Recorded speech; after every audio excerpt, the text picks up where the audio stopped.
Olá, estamos de volta aqui com o professor Gustavo Madeira, comentando a respeito de uma recente lei, importantíssima lei, que trata dos resíduos sólidos, uma lei que trata de meio ambiente, que trata do lixo, que trata um pouco também de reciclagem, talvez, né, professor? E aí surge aquela dúvida, né? A lei é boa, a lei é ruim, a lei supre todas as nossas necessidades com relação a esses resíduos sólidos que são deixados no meio ambiente, que não são reaproveitados, professor? Bom, essa é uma... Na realidade, claro, a lei recém-sancionada já tem várias críticas, até por essa questão de o projeto ter tramitado tantos anos no Congresso, ela já fica defasada com as necessidades que a gente tem hoje.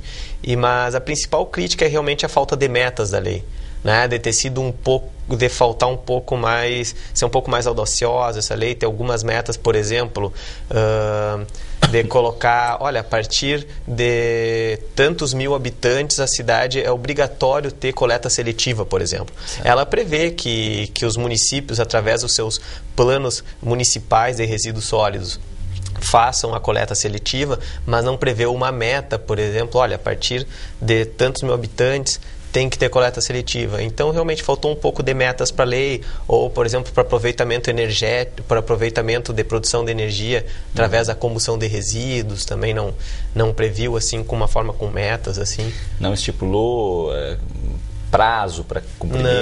Não. Mas prevê multa em caso de não cumprimento? Sim, mas por enquanto não. O que acontece é que no caso vai sair decreto, né, para regular a lei e aí trazer essas coisas que faltaram ainda.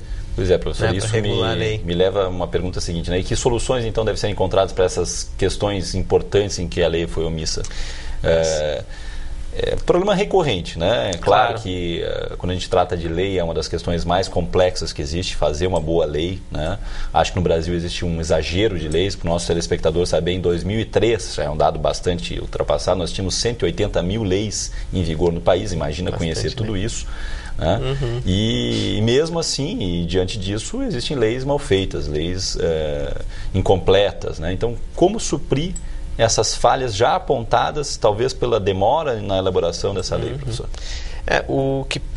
Na própria lei, ela prevê o quê? Como é uma gestão integrada, né, dos resíduos sólidos, ela prevê que os estados legislem através de políticas estaduais de resíduos sólidos, e essas políticas estaduais elas podem prever políticas de micro-regiões e principalmente das regiões metropolitanas. E além disso também traz que os municípios façam seus planos municipais de resíduos sólidos, bem como também os próprios setores empresariais façam planos de gestão específica, né, ou seja, do seu resíduo. Mas esses planos municipais e estaduais são muito importantes e foi bom, e daí o lado positivo da lei é que ela deixou bem abrangente.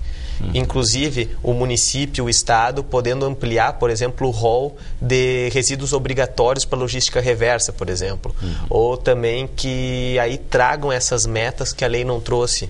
Né? Por exemplo, a coleta seletiva, para um aproveitamento energético, metas inclusive para redução de resíduo, para reaproveitamento, ou trazer instrumentos econômicos. Então, me parece que o legislador foi inteligente o suficiente para prever que, diante dessa imensidão, né, do nosso país de dimensões continentais, que houvesse uma política mais específica para as regiões, para as suas características especiais das regiões, porque fica ao encargo daí do legislador estadual criar esses mecanismos. Né? Isso. Agora nós vamos depender das assembleias legislativas e das câmaras de vereadores para que façam boas leis e mais audaciosas de acordo com suas peculiaridades, porque essa questão de resíduo, de acordo com a região do país, nós temos atividades econômicas diferentes, culturas diferentes, também o fator climatológico diferente, e isso influencia no tipo de resíduo, ou seja, o que vai ser consumido, claro, e o que vai ser, e que resíduo que vai ser formado. Então, isso influencia para aí o legislador municipal, estadual, de acordo com essas peculiaridades, fazer uma gestão mais eficaz. Né? Então, ele vai depender muito agora dos nossos legisladores municipais, estaduais, trabalharem nesse sentido. Quer dizer, eles vão ter que mostrar o serviço agora e o cuidado por uma questão especial. E é claro que a comunidade também, muito importante, que esteja atenta a essas questões, né, professor? Com certeza. Esse é um dos objetivos, aliás, desse nosso programa, de levar essas questões, né, que são de interesse nacional e também regional, municipal.